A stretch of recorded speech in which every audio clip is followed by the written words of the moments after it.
जय हिंद साथियों, स्वागत है आप सभी का आज के इस वीडियो में हमारी। आज हम करने वाले हैं यूपी होमगार्ड के टॉप 100 एमसीक्यूज़, जो कि वेरी इंपॉर्टेंट है। आप लोग ध्यान दीजिएगा, वेरी इंपॉर्टेंट क्वेश्चंस हैं और ये ऐसे क्वेश्चंस हैं जो एग्जाम में बार बार रिपीट होते हैं। पहला प्रश्न है साथियों, ऋग वैदिक काल में 10 राग युद्ध का उल्लेख मुख्यतः किस ग्रंथ में मिलता है? तो आपका राइट आंसर हो जाएगा, यह ऋग्वेद में मिलता है। कहाँ पे? ऋग्वेद में मिलता है। चलिए अगला प्रश्न है आपका, कौटिल्य द्वारा रचित अर्थशास्त्र पुस्तक मुख्यतः किस विषय से संबंधित ग्रंथ है? तो साथियों, जो अर्थशास्त्र है यह आपका मुख्यतः राजनीति एवं प्रशासन से संबंधित क्या है? ग्रंथ है। चलिए आपका अगला प्रश्न है, भारतीय राष्ट्रीय कांग्रेस के प्रथम भारतीय अध्यक्ष कौन थे? तो आप लोग कमेंट करके बताइएगा। और हाँ, भारतीय राष्ट्रीय कांग्रेस की स्थापना कब हुई थी? तो यह आपका सन 1885 में हुई थी। लेकिन इसके प्रथम भारतीय अध्यक्ष कौन थे? तो आप लोग कमेंट करके बताइएगा। तो आपका राइट आंसर हो जाएगा WC बनर्जी। ठीक है, चलिए अगला प्रश्न देखते हैं आपका, और है नील दर्पण नाटक किसने लिखा था? तो ध्यान दीजिएगा, नील दर्पण नाटक किसने लिखा था? तो आपका राइट आंसर होगा दीनबंधु मित्र ने। किसने? दीनबंधु मित्र ने। ठीक है, अगला प्रश्न होगा आपका, सुभाष चंद्र बोस ने भारतीय राष्ट्रीय सेना का नेतृत्व किस स्थान से ग्रहण किया था? तो आप लोग कमेंट करके बताइए, जो भारतीय राष्ट्रीय सेना है इसका नेतृत्व जो है किस स्थान से ग्रहण किया था सुभाष चंद्र बोस जी ने? तो आपका राइट आंसर हो जाएगा सिंगापुर से। कहाँ से? सिंगापुर से। चलिए अगला प्रश्न है आपका, करो या मरो का नारा किस आंदोलन से जुड़ा है? तो साथियों, करो या मरो का जो नारा है ये आपका किस आंदोलन से जुड़ा हुआ है? तो ये आपका भारत छोड़ो आंदोलन से। किससे? भारत छोड़ो आंदोलन से जुड़ा हुआ है। अगला प्रश्न है आपका, प्लासी के युद्ध में किस भारतीय शासक की पराजय हुई थी? तो साथियों, प्लासी के युद्ध में आप लोग कमेंट करके बताइएगा किस भारतीय शासक की पराजय हुई थी? तो आपका राइट आंसर हो जाएगा सिराजुद्दौला। किसका? सिराजुद्दौला का। चलिए अगला प्रश्न होगा आपका, जो कि है मौर्य साम्राज्य के संस्थापक कौन थे? तो साथियों, मौर्य साम्राज्य के जो संस्थापक थे वह चंद्रगुप्त मौर्य थे। कौन थे? चंद्रगुप्त मौर्य थे। चलिए अगला प्रश्न है आपका, शिलालेखों के माध्यम से धम्म नीति का सबसे स्पष्ट प्रचार किस शासक ने किया था? तो साथियों, शिलालेखों के माध्यम से जो धम्म नीति का जो सबसे स्पष्ट प्रचार है यह अशोक ने किया था। किसने किया था? सम्राट अशोक ने किया था। अगला प्रश्न होगा आपका, आनंद मठ उपन्यास किससे संबंधित है? तो साथियों, आनंद मठ उपन्यास जो है इसके लेखक हैं बंकिम चंद्र चट्टोपाध्याय। ठीक है, चलिए अगला प्रश्न होगा आपका, भारतीय संविधान का अनुच्छेद 14 जो है वह किस अधिकार से संबंधित है? तो साथियों, जो आर्टिकल 14 है यह आपका समानता का अधिकार देता है। किसका? समानता का अधिकार। अगला प्रश्न होगा आपका, भारतीय संविधान में मौलिक अधिकारों की संख्या कितनी है? तो आप लोग कमेंट करके बताइएगा कि मौलिक अधिकार कितने साथियों? तो टोटल 6 मौलिक अधिकार है। और बात करें कि मूल संविधान में मौलिक अधिकारों की संख्या कितनी थी? तो 7 थी उस समय। इसमें से एक जो है हटा दिया गया है, जो कानून सॉरी किसका था? संपत्ति का। क्या था? संपत्ति का जो अधिकार था साथियों उसको हटा दिया गया है। ठीक है, चलिए अगला प्रश्न हो जाएगा आपका। अगला प्रश्न होगा कि संविधान का कौन सा अनुच्छेद सर्वोच्च न्यायालय के संवैधानिक उपचार से अधिकार से संबंधित है? तो संवैधानिक उपचार के अधिकार से संबंधित होगा साथियों सर्वोच्च न्यायालय के। ठीक है, तो आपका राइट आंसर हो जाएगा वो होगा अनुच्छेद 32।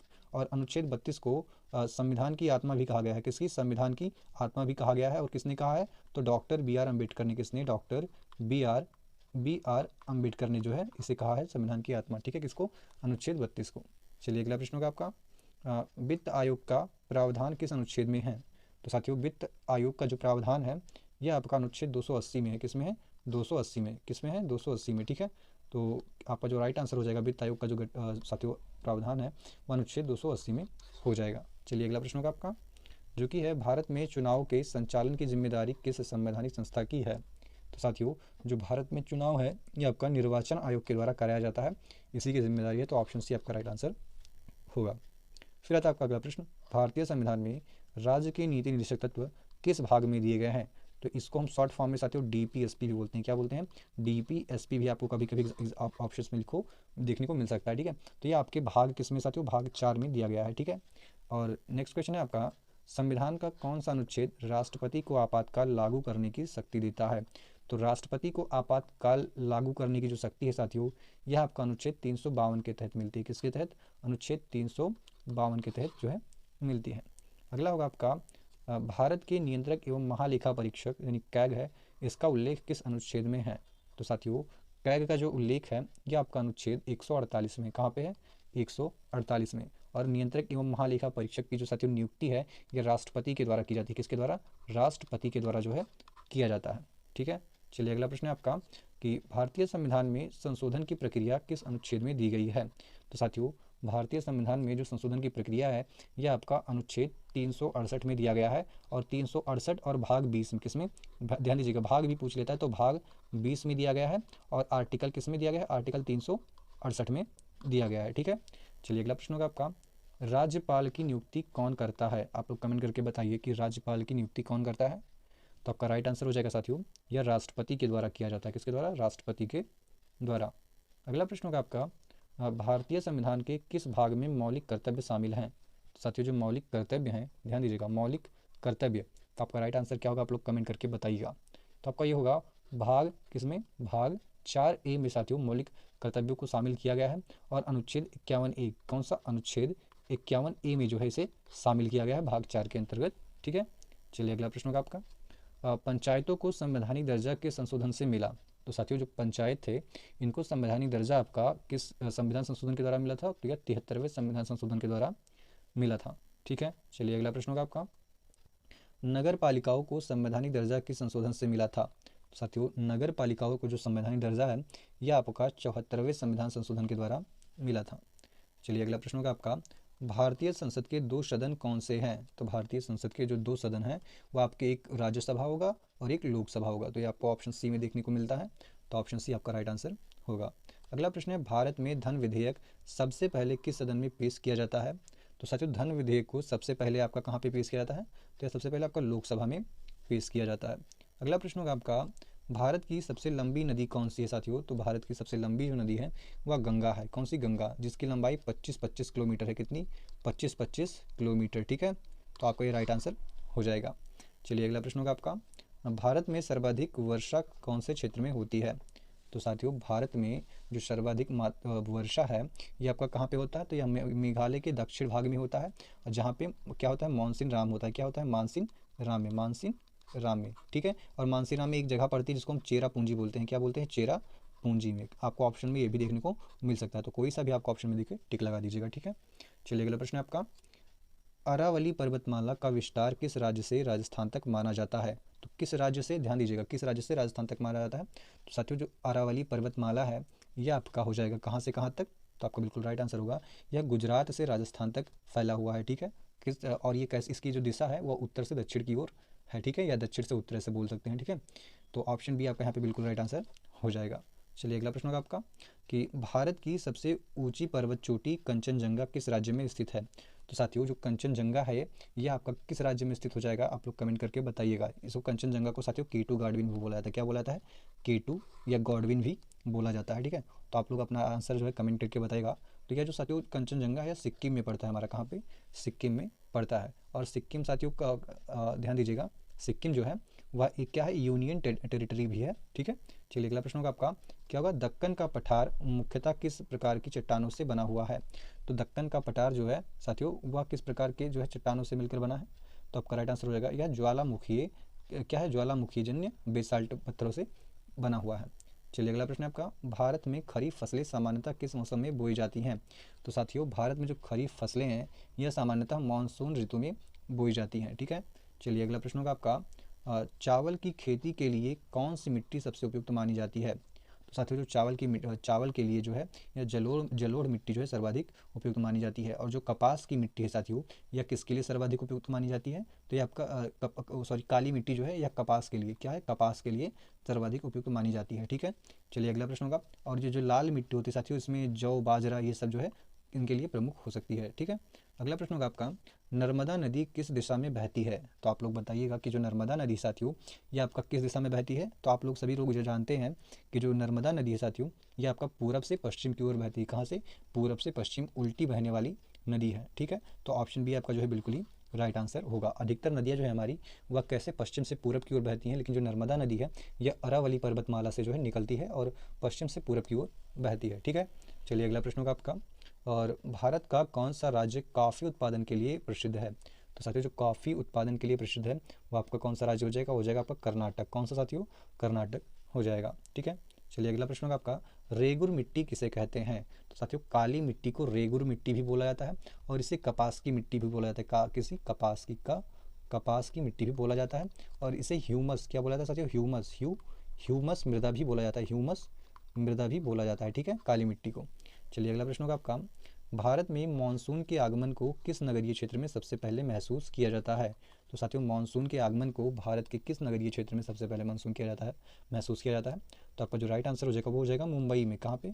मुंबई से ही। ठीक है, अगला प्रश्न होगा आपका, सूर्य की किरणों से विटामिन डी का निर्माण शरीर के किस भाग में होता है? तो आपका राइट आंसर हो जाएगा साथियों, ये त्वचा में होता है। कहाँ पे? त्वचा में होता है। और अगला प्रश्न होगा आपका, मानव शरीर में रक्त का द्रव्य भाग क्या कहलाता है? तो साथियों, मानव शरीर में जो रक्त का द्रव्य भाग है यह प्लाज्मा कहलाता है। क्या कहलाता है? प्लाज्मा कहलाता है। अगला प्रश्न होगा आपका, कोशिका का पावर हाउस किसे कहा जाता है? तो साथियों, माइटोकॉन्ड्रिया को कोशिका का पावर हाउस कहा जाता है। अगला आपका, डीएनए का पूर्ण रूप क्या है साथियों? तो डीएनए का जो पूर्ण रूप है वो होगा आपका डीऑक्सी राइबो न्यूक्लिक एसिड। ठीक है, चलिए अगला प्रश्न होगा आपका, प्रकाश संश्लेषण के लिए पौधे किस गैस का उपयोग करते हैं? तो साथियों, प्रकाश संश्लेषण के लिए जो प्लांट्स होते हैं वह कार्बन डाइऑक्साइड यानी CO2 का जो है यूज़ करते हैं। ठीक है, अगला प्रश्न होगा आपका, लाल रक्त कणिकाओं में कौन सा वर्णक होता है? तो साथियों, कौन सा वर्णक होता है अगर बात की जाए तो आप बताएंगे हीमोग्लोबिन। क्या? हीमोग्लोबिन, जो किसका परिवहन करता है? ऑक्सीजन का, यानी O2 का जो है रक्त में, पूरे शरीर में जो है O2 का परिवहन करता है, यानी कि संचरण करता है, यानी कि पूरे शरीर में फैलाता है ऑक्सीजन को। ठीक है, अगला आपका, दूध का दही में बदलना किस प्रकार की प्रक्रिया है? तो साथियों, यह एक प्रकार की रासायनिक प्रक्रिया है। कैसी है? रासायनिक प्रक्रिया है। अगला प्रश्न होगा आपका कि ध्वनि तरंगे किस माध्यम में सबसे तेज चलती हैं? तो साथियों, जो ध्वनि तरंगे होती हैं यह ठोस में सबसे तीव्र जो है चलती हैं। अगला प्रश्न होगा आपका, मानव शरीर में मूत्र का निर्माण किस अंग में होता है? तो साथियों, जो मूत्र है इसका निर्माण आपका कहाँ पे होता है? वृक्क में होता है। कहाँ पे? वृक्क में होता है, जिसको हम किडनी बोलते हैं भी। क्या बोलते हैं? किडनी भी बोलते हैं, किडनी भी बोलते हैं। ठीक है, चलिए अगला प्रश्न होगा आपका, जो कि है, मनुष्य में सामान्य तापमान लगभग कितना होता है? तो मनुष्य के जो शरीर है साथियों उसका जो सामान्य ताप है वह लगभग कितना होता है? 37 डिग्री सेल्सियस होता है, यानी ऑप्शन सी आपका राइट आंसर होगा। अगला प्रश्न है आपका, विद्युत बल्ब में सामान्यतः कौन सी गैस भरी जाती है? तो साथियों, विद्युत बल्ब में जो है सामान्यतः आपका जो है कौन सी गैस भरी जाती है? तो आपका राइट आंसर हो जाएगा आर्गन। कौन सा? आर्गन। यह आर्गन जो है साथियों सबसे अक्रिय गैस है। कैसी है? अक्रिय गैस है, यह जल्दी क्रिया नहीं करती है। ठीक है, इसलिए इसको उसमें भरा जाता है। अगला प्रश्न होगा आपका, मनुष्य की दृष्टि के लिए कौन सा विटामिन विशेष रूप से आवश्यक है? तो साथियों, विशेष रूप से अगर हम बात करें तो आपका जो विटामिन ए होता है, विटामिन ए क्या सबसे जो है विशेष रूप से आवश्यक है। और साथ ही विटामिन ए का जो मुख्य स्रोत है या अच्छा स्रोत हम बोल सकते हैं वो आपका होता है, क्या होता है? गाजर। क्या साथियों? गाजर। क्या? गाजर हो गया, अंडा हो गया। क्या हो गया? अंडा हो गया, और दूध हो गया। ठीक है, दूध। तो ये सब आपके जो है विटामिन ए के अच्छे स्रोत माने जाते हैं। ठीक है, और अगला प्रश्न देखते हैं आपका कि भारतीय रिजर्व बैंक RBI की स्थापना किस वर्ष हुई थी? तो साथियों, RBI की जो स्थापना है वह 1 अप्रैल को हुई थी। कब? 1 अप्रैल को। 1 अप्रैल को। और अप्रैल सन कौन सा होगा आपका? तो ये हो जाएगा 1935 को। ठीक है, तो ऑप्शन ए आपका यहाँ पे बिल्कुल राइट आंसर होगा। अगला प्रश्न है आपका, GST का पूर्ण रूप क्या है साथियों? तो GST का जो पूर्ण रूप होता है वो होता है गुड्स एंड सर्विसेज टैक्स। क्या होगा? Goods and services tax. Option C आपको देखने को मिल जाएगा।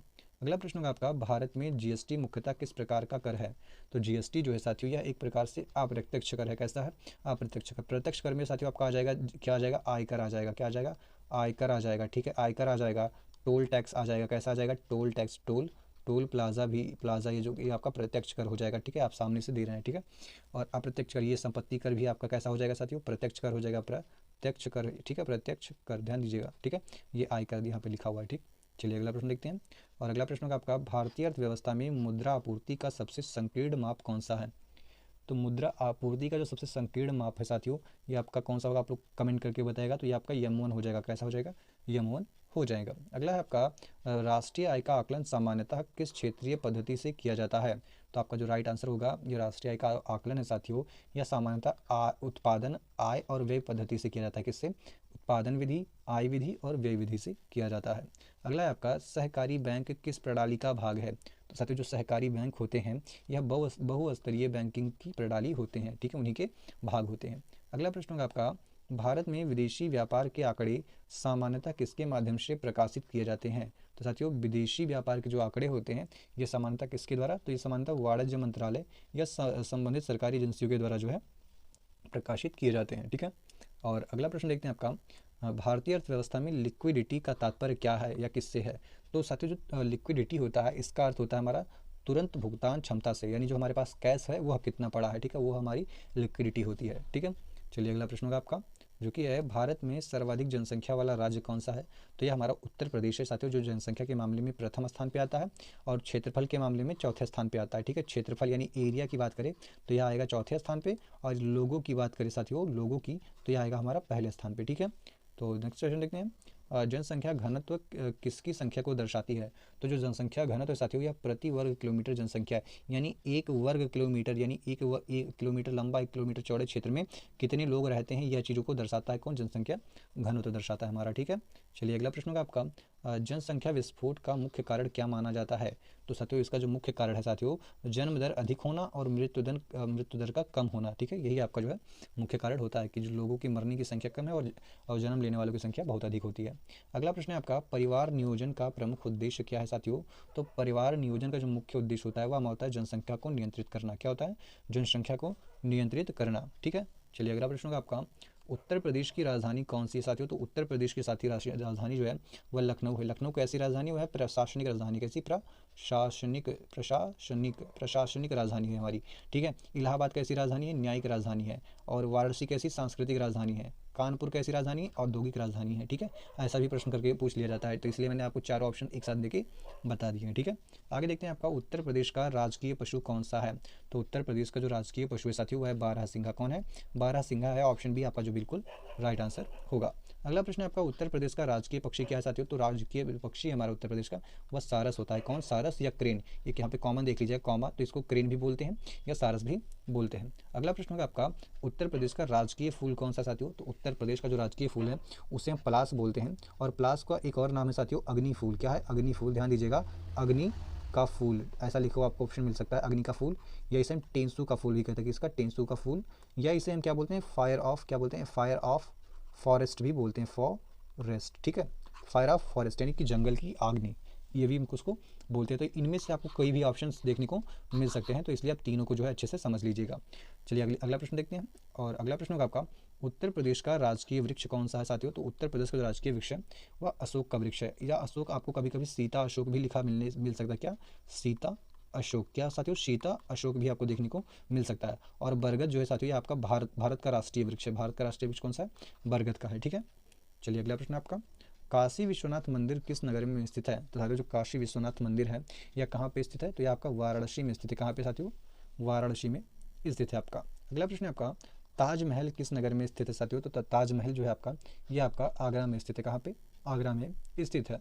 अगला है आपका, कुंभ मेला उत्तर प्रदेश में मुख्यतः किस स्थान पर आयोजित होता है, तो जो कुंभ मेला है साथियों यह मुख्यतः आपका प्रयागराज में आयोजित किया जाता है, जो है लगभग 12 वर्षों में, कितने, 12 वर्षों में एक बार जो है लगता है। ठीक है, तो 12 वर्षों में कितनी बार, एक बार लगता है। कौन सा मेला, कुंभ का मेला कहाँ लगता है, प्रयागराज में लगता है उत्तर प्रदेश के। ठीक है, अगला प्रश्न होगा आपका, देव मेला क्या होता है, देव मेला किस जनपद से जुड़ा है साथियों, तो जो देव मेला है आपका यह कहाँ से जुड़ा हुआ है, तो आपका राइट आंसर हो जाएगा यह बाराबंकी से जुड़ा हुआ है देव मेला। ठीक है, और अगला प्रश्न आता है आपका, नवाब वाजिद अली शाह प्राणी उद्यान किस नगर में स्थित है, तो साथियों नवाब वाजिद अली शाह प्राणी उद्यान जो है ये आपका कहाँ पे स्थित है, तो ये आपका लखनऊ में स्थित है। साथियों ध्यान दीजिएगा, लखनऊ में नवाब वाजिद अली शाह प्राणी उद्यान कहाँ पे है, तो ये आपका लखनऊ में हो जाएगा बिल्कुल राइट आंसर। अगला प्रश्न होगा साथियों आपका, वायुमंडल की सबसे निचली परत क्या कहलाती है, तो साथियों जो वायुमंडल है उसकी जो सबसे निचली परत होती है उसको हम क्या बोलते हैं, आप लोग कमेंट करके बताइएगा, तो राइट आंसर हो जाएगा उसको हम क्षोभ मंडल बोलते हैं। क्या बोलते हैं, क्षोभ मंडल, सबसे छोटा मंडल, छा से क्षोभ, छा से छोटा, ऐसे ध्यान रखिएगा। ठीक है, अगला आपका ओजोन परत वायुमंडल की किस परत में स्थित होती है, तो ओजोन परत साथियों ये आपका समताप मंडल में जो है स्थित होती है। ठीक है, और ओजोन परत मुख्यतः किस गैस से बनी होती है, तो O3 से बनी होती है। किससे, O3 से बनी होती है, जो कि हमारी किससे सहायता करती है, तो पराबैंगनी, ध्यान दीजिएगा, पराबैंगनी किरणों से साथियों, पराबैंगनी किरणों से हमारी जो है सुरक्षा करता है। कौन करता है, ओजोन परत करता है। ओजोन परत का सूत्र या ओजोन परत का जो सिंबल है वो क्या होगा, ओजोन का, तो ओजोन का होता है O3। ठीक है, अगला प्रश्न होगा आपका, क्या होगा, भूकंप की प्राथमिक तरंगों को क्या कहा जाता है, तो जो भूकंप की प्राथमिक तरंगें होती है तो उसको हम पी तरंग बोलते हैं। क्या बोलते हैं, पी तरंग बोलते हैं। ठीक है, अगला प्रश्न होगा आपका, पृथ्वी दिवस किस तिथि को मनाया जाता है, तो पृथ्वी दिवस जो है साथियों ये आपका कब मनाया जाता है, 22 अप्रैल को। कब, 22 अप्रैल को पृथ्वी दिवस मनाया जाता है। 5 जून को पर्यावरण दिवस आपका मनाया जाता है। ठीक है, तो ध्यान दीजिएगा, विश्व पर्यावरण दिवस कब मनाया जाता है, तो ये आपका 5 जून को विश्व पर्यावरण दिवस मनाया जाता है।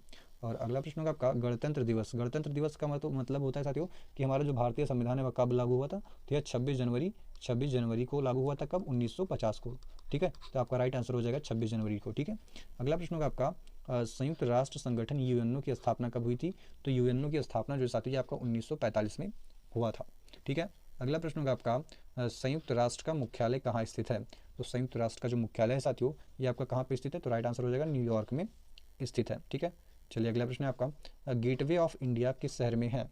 तो साथियों जो गेटवे ऑफ इंडिया है, ध्यान दीजिएगा, जो गेटवे ऑफ इंडिया है आपका मुंबई में है। कहाँ पे? मुंबई में है। गेटवे ऑफ इंडिया मुंबई में है। और गेट ऑफ इंडिया क्या है? इंडिया गेट, ध्यान दीजिएगा, इंडिया गेट। इंडिया गेट जो है ये आपका दिल्ली में स्थित है। कहाँ पे? न्यू दिल्ली में या दिल्ली में, आपको भी कुछ भी मिल जाए। ठीक है, तो दिल्ली में आपका इंडिया गेट हो जाएगा, जबकि गेटवे ऑफ इंडिया कहाँ पे है? मुंबई में होगा। चलिए अगला प्रश्न होगा आपका पंचतंत्र किस भाषा में मूलतः रचा गया था? तो जो पंचतंत्र है साथियों यह मूलतः किस भाषा में लिखा गया था? तो यह मूलतः आपका संस्कृत भाषा में जो है लिखा गया था। ठीक है, चलिए अगला प्रश्न होगा आपका आर्यभट्टीय ग्रंथ किसने लिखा था? तो आर्यभट्टीय जो ग्रंथ है साथियों ये किसने लिखा था? तो यह आर्यभट्ट ने लिखा था। किसने? आर्यभट्ट ने स्वयं लिखा था। अगला आपका अष्टाध्यायी किसकी रचना है साथियों? तो अष्टाध्यायी जो है यह पाणिनि की, किसकी? महर्षि पाणिनि की जो है रचना है अष्टाध्यायी। अगला है आपका कुमार संभवम, ध्यान दीजिएगा, कुमार संभवम के रचयिता कौन है? तो कुमार संभवम के जो रचयिता है साथियों वह कालिदास है। महाकवि कालिदास जो है कुमार संभवम के जो है रचयिता है। अगला प्रश्न होगा आपका इंडिका, इंडिका किस विदेशी यात्री की रचना मानी जाती है? तो इंडिका जो है साथियों वो आपका मेगस्थनीज की, किसकी? मेगस्थनीज की जो है मानी जाती है रचना। ठीक है, अगला प्रश्न होगा आपका मीट द विजन और विकल्प जैसी चर्चाएं सोशल मीडिया में किससे संबंधित होती हैं? तो आपको लोग कमेंट करके बताएगा मीट द विजन और विकल्प जैसी चर्चाएं सोशल मीडिया में किससे संबंधित होती हैं? तो जो आपका राइट आंसर हो जाएगा यह प्रोटोकॉल और नेटवर्किंग कम्युनिकेशन से जो है संबंधित होती हैं। चलिए अगला प्रश्न होगा आपका URL का फुल फॉर्म क्या होता है? तो ठीक है, तो आप लोग कमेंट करके बताइए कि URL का, आप लोग सबका पता होगा URL का। ठीक है, तो इसका जो राइट आंसर होगा साथियों वो होता है यूनिफॉर्म रिसोर्स लोकेटर। क्या होता है? ध्यान दीजिएगा, यूनिफॉर्म रिसोर्स लोकेटर। ठीक है, तो ऑप्शन ए आपका बिल्कुल राइट आंसर हो जाएगा, यूनिफॉर्म रिसोर्स लोकेटर। ठीक है, तो ऑप्शन कौन सा हो जाएगा? ए इज द राइट आंसर होगा आपका। चलिए अगला प्रश्न होगा आपका, ध्यान दीजिएगा कि फॉरवर्ड और रिप्लाई शब्द किस डिजिटल संचार से जुड़े हुए हैं? तो जो साथियों जो फॉरवर्ड होते हैं और रिप्लाई ये आपका ईमेल संचार से, कहाँ से? ईमेल संचार से जो है इनके माध्यम से जुड़े हुए हैं। तो ऑप्शन बी आपके यहाँ पे राइट आंसर होगा। अगला प्रश्न होगा आपका बेटी बचाओ बेटी पढ़ाओ अभियान किससे संबंधित है? तो साथियों यह महिला सशक्तिकरण से जो है संबंधित होंगे आपके। अगला प्रश्न होगा आपका प्रधानमंत्री उज्ज्वला योजना का प्रमुख उद्देश्य क्या है? तो साथियों प्रधानमंत्री उज्ज्वला योजना का जो प्रमुख उद्देश्य है वह क्या होगा? तो वह हो जाएगा स्वच्छ ईंधन उपलब्ध कराना। क्या होगा? स्वच्छ ईंधन उपलब्ध कराना। ऑप्शन बी आपका जो है राइट आंसर होगा। अगला प्रश्न होगा आपका आत्मनिर्भर भारत विचार का मुख्य लक्ष्य क्या है? तो साथियों आत्मनिर्भर भारत विचार का जो मुख्य लक्ष्य है वह होगा घरेलू उत्पादन व स्वावलंबन को बढ़ाना। ठीक है, और अगला प्रश्न होगा आपका इसी के साथ में भारत में मानवाधिकारों की राष्ट्रीय संस्था कौन सी है? तो जो राष्ट्रीय संस्था है भारत में मानवाधिकारों की वह राष्ट्रीय मानवाधिकार संस्था होगी। ठीक है, UNDP। अगला प्रश्न है आपका राष्ट्रीय मानवाधिकार आयोग का गठन किस अधिनियम के अंतर्गत हुआ था? तो आपका राइट आंसर हो जाएगा साथियों यह आपका राष्ट्रीय मानवाधिकार, ध्यान दीजिएगा, जो राष्ट्रीय मानवाधिकार आयोग का गठन है यह आपका मानवाधिकार संरक्षण अधिनियम के तहत हुआ था। ठीक है, चलिए अगला प्रश्न होगा आपका, ध्यान दीजिएगा, सीमा सुरक्षा बल BSF का गठन किस वर्ष हुआ था? तो साथियों सीमा सुरक्षा बल BSF का जो गठन है यह आपका वर्ष 1965 में हुआ था। कब? वर्ष 1965 में हुआ था। अगला है आपका राष्ट्रीय जांच एजेंसी NIA किससे संबंधित है? तो राष्ट्रीय जांच एजेंसी जो है साथियों यह आपका आतंकवाद एवं गंभीर अपराधों की जांच से संबंधित हो जाएगा। अगला प्रश्न होगा आपका पद्म पुरस्कार 2025 के संबंध में सही कथन कौन से हैं? तो आप लोग कमेंट करके बताइएगा क्या होगा राइट आंसर। तो साथियों यहाँ पे आपको दो ऑप्शंस एक जैसे को मिल जाएंगे, तो बेसिकली बात है यही सही है। आपका जो ऑप्शन ए है बिल्कुल राइट आंसर है, और यदि आपने ऑप्शन डी दिया है तो भी आपका बिल्कुल ही राइट आंसर होगा। 139 पद्म पुरस्कार जो है घोषित किए गए हैं। कब?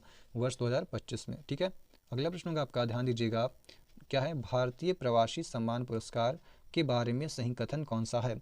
तो साथियों यह जो भारतीय प्रवासी सम्मान होता है यह भारतीय मूल के विदेशियों के लिए सर्वोच्च सम्मान है जिसे राष्ट्रपति प्रदान करते हैं। कौन? राष्ट्रपति प्रदान करते हैं। अगला प्रश्न होगा आपका प्रधानमंत्री पुरस्कार 2025 यानी लोक प्रशासन उत्कृष्टता के बारे में सही कथन कौन सा है? तो साथियों जो प्रधानमंत्री पुरस्कार 2025 का है इसमें जो सही कथन होगा आपका वह हो जाएगा कौन सा? Option B. इसमें 3 श्रेणियों के अंतर्गत कुल 16 पुरस्कार जो है प्रस्तावित किए गए हैं। ठीक है, अगला प्रश्न होगा आपका कि रघुपति राघव राजा राम किस भारतीय स्वतंत्रता आंदोलन नेता से विशेष रूप से जुड़ा हुआ गीत है? तो आपका राइट आंसर क्या हो जाएगा? रघुपति राघव राजाराम। यह किससे जुड़ा हुआ है? तो यह महात्मा गांधी से जो है अधिक जुड़ा हुआ है। ठीक है, अगला प्रश्न देखते हैं साथियों इसी के साथ में। और अगला प्रश्न है हमारा, द डिस्कवरी ऑफ इंडिया। ध्यान दीजिएगा, द डिस्कवरी ऑफ इंडिया पुस्तक के लेखक कौन है या किसने लिखा था? आप लोग कमेंट करके बताएगा। तो साथियों द डिस्कवरी ऑफ इंडिया जो है यह जवाहरलाल नेहरू जी के द्वारा लिखा गया था। ठीक है, चलिए अगला प्रश्न होगा आपका। और अगला प्रश्न है कि नोबेल पुरस्कार के किस श्रेणी को अर्थशास्त्र से जोड़ा जाता है?